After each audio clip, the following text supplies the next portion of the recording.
Hello, my name is James Armstrong and I'm a teacher of politics, and I'm going to be talking today about the 1983 election. Now, I think the 1983 election is a really interesting election.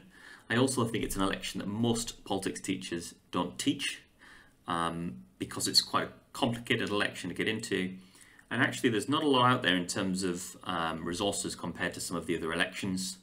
So when I was researching for this video, I couldn't find party political broadcasts, I couldn't find newspaper front pages, and I couldn't find a lot of detail about what was in the Conservative manifesto.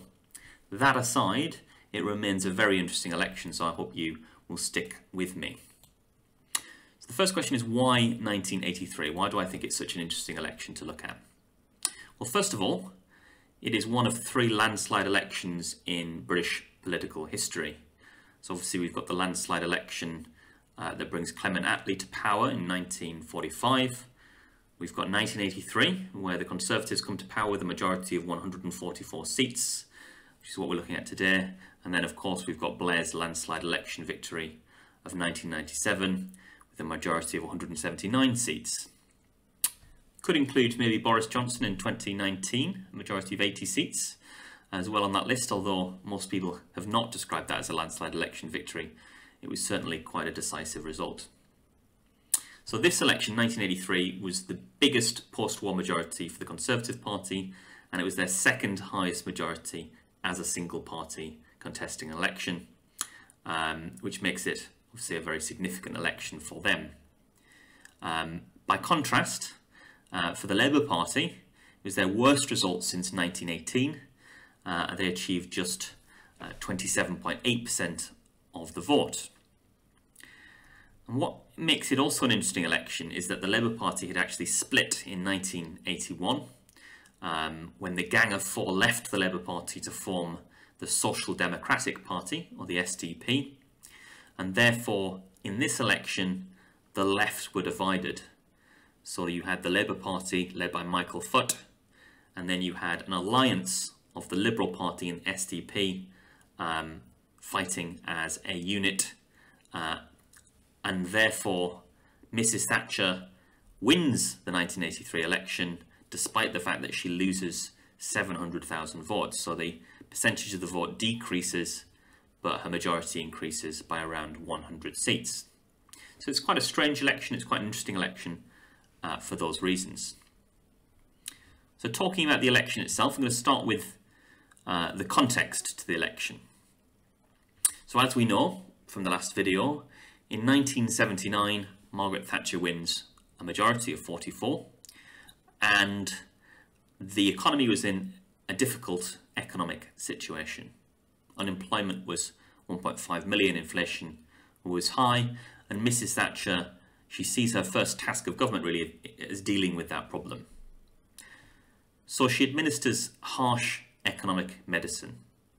She reaches for something called monetarism. Now, monetarism is the idea that inflation is caused by too much money circulating in the economy, and therefore, if you're going to deal with inflation, what you need to do is take money out of the economy.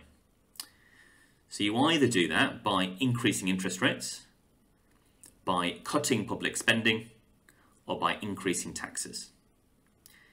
Now, the problem with that medicine is that it is tackling inflation, but by taking money out of the economy, what you're doing is you're reducing demand in the economy, and that's going to likely increase unemployment, and it's likely going to cause lower economic growth. And that is exactly what happens in the early 1980s.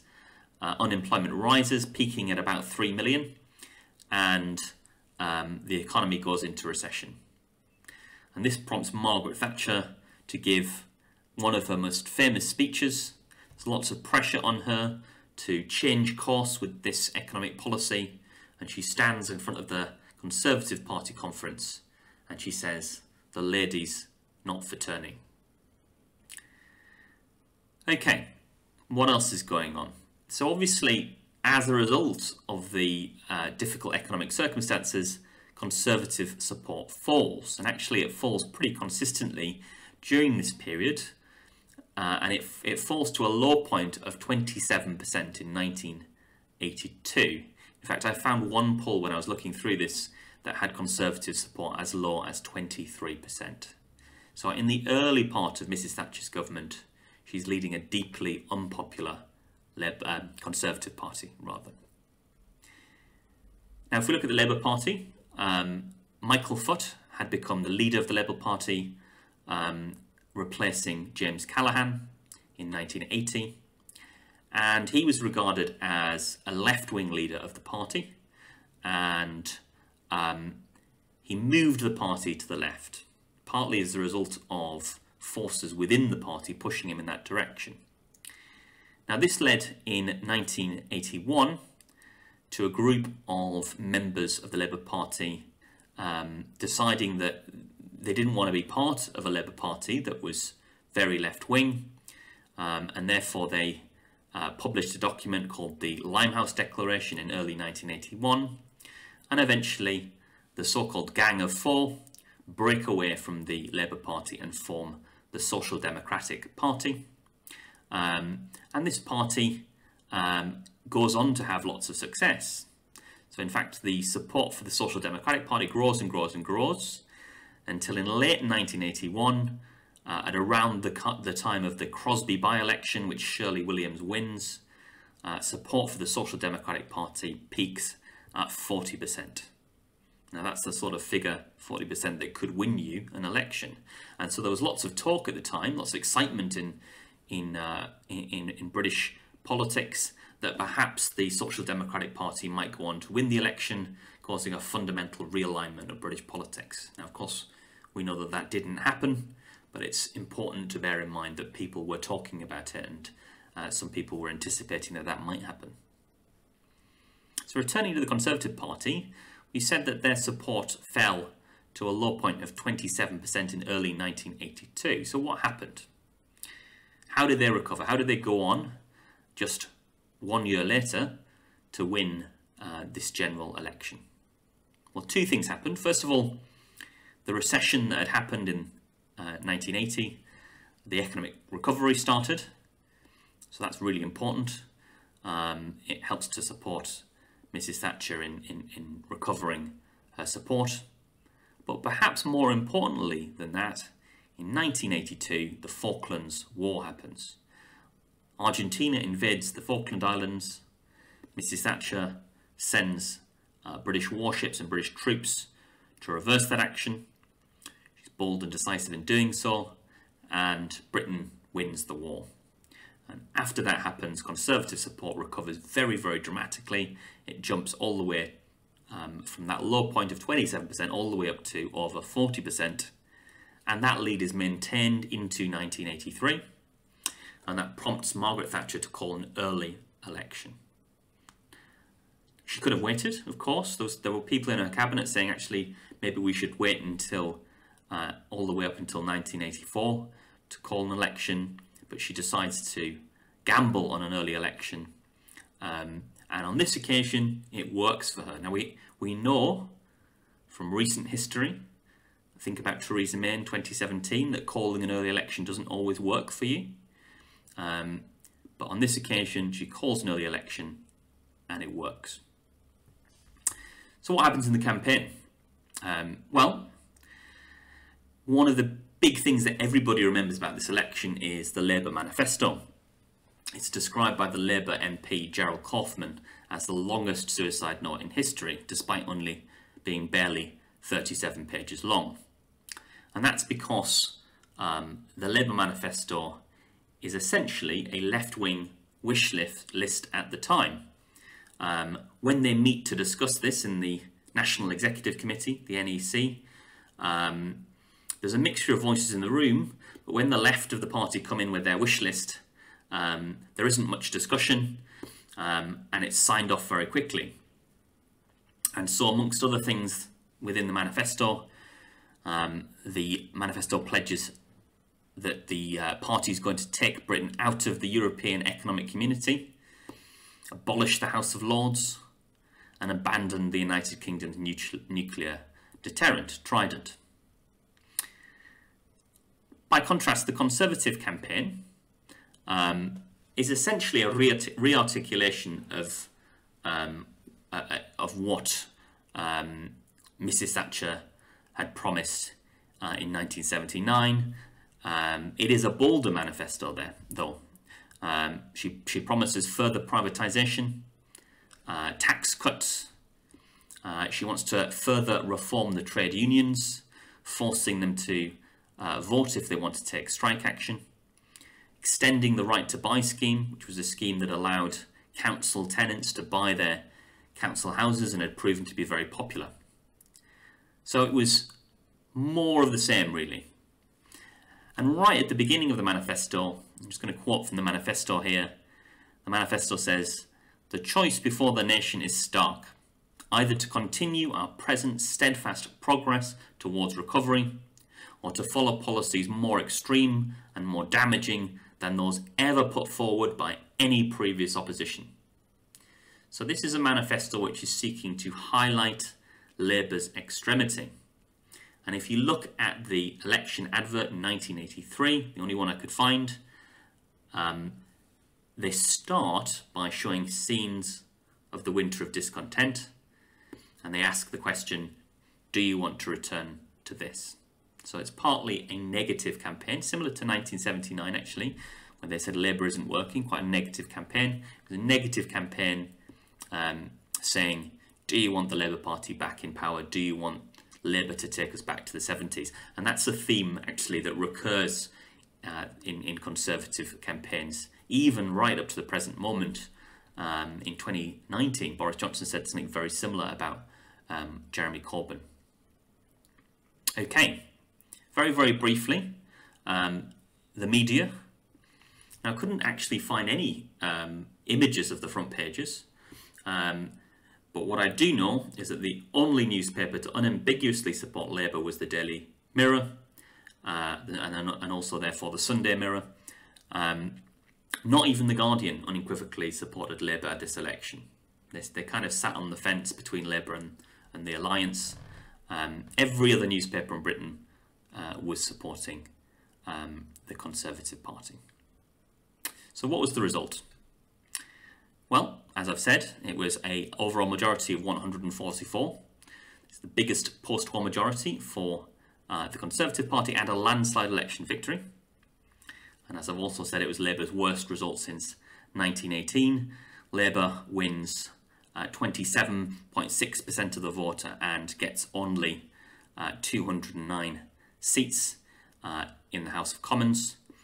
And that was Labour's worst result in terms of their percentages of the vote, all the way up until 2019, when Labour went on under Jeremy Corbyn to have an even worse result than 1983. And the Alliance Party have an interesting result. So they get 25.4% of the vote, but they only get 23 seats. So it's a very similar percentage of the vote to the Labour Party, but because their vote is used inefficiently across the country, they only win 23 seats because their vote is spread out.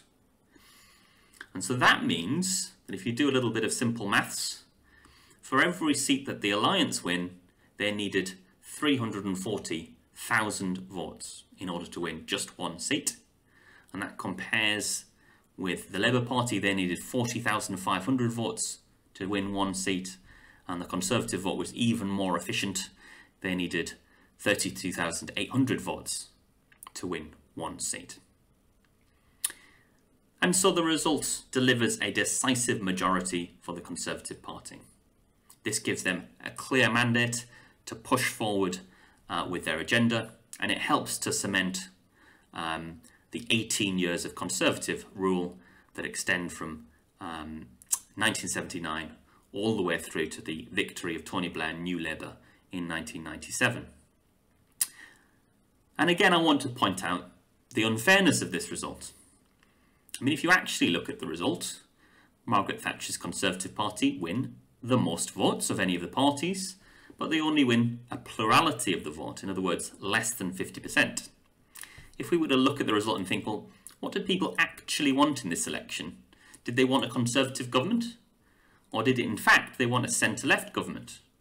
Well, if you add up the votes of Labour and the Alliance parties, it gives you your answer.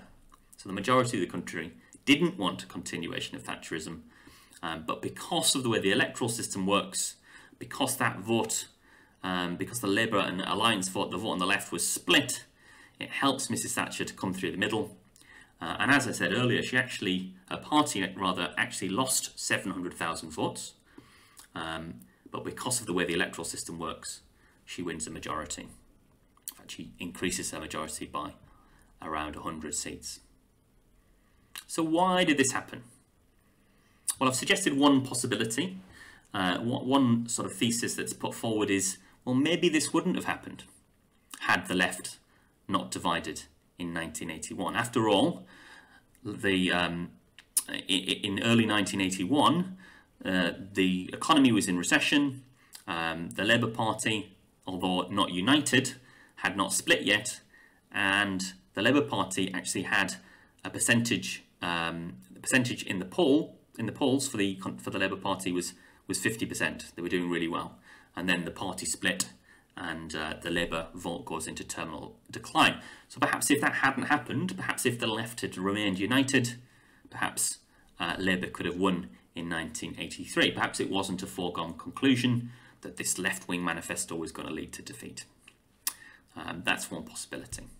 Another possibility is that a mixture of the Falklands War happening and the economic recovery in 1982 inevitably would boost Conservative support and lead to a Conservative victory. And lots of people point to this. There's talk of the 1983 being determined by the so-called Falklands factor. Another possibility is credibility. The Labour Party were led by Michael Foot, who, even if you're on the left and you're sympathetic towards the Labour Party, he wasn't exactly the polished politician that was media savvy that we would come to expect today in the likes of election winners like Tony Blair and David Cameron. He was not the polished politician, and so you could argue that he lacked credibility. He wasn't seen as a credible potential Prime Minister. Lots of people also talk about the manifesto at this election. Another possibility is that a manifesto as left-wing as the one that we saw in 1983 was never going to stand a chance, that the British electorate are inherently conservative and that they were never going to vote for that, or it took Labour too far from the centre ground of politics, which is where elections are won. So there's this idea in politics that the way that you win elections is by trying to move to the centre ground, because that's where the median voter is, and that's called the median voter theory. So perhaps the manifesto was just too left-wing to win an election. They alienated too many people. Finally, maybe it was the media. One of the long-standing structural constraints that the leader of the opposition faces, if they're the Labour leader of the opposition, is the media.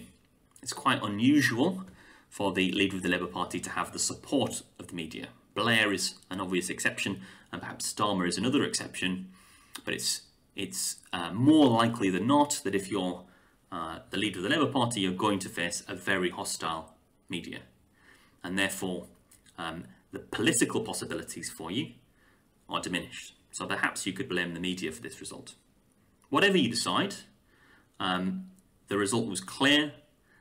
It was a decisive victory for Margaret Thatcher and the Conservative Party, an overall majority of 144, and that would lead to this very, very, very long period of Conservative rule, and it would lead, as I said last time in the video on the 1979 election, it would lead to the Thatcher Revolution, fundamentally reshaping Britain, getting rid decisively of the post-war consensus years, and creating a new Britain where the state was much smaller, taxes much lower, and where the idea of nationalised industry was really very, very much out of fashion until, of course, the election of Jeremy Corbyn as leader of the Labour Party very, very recently.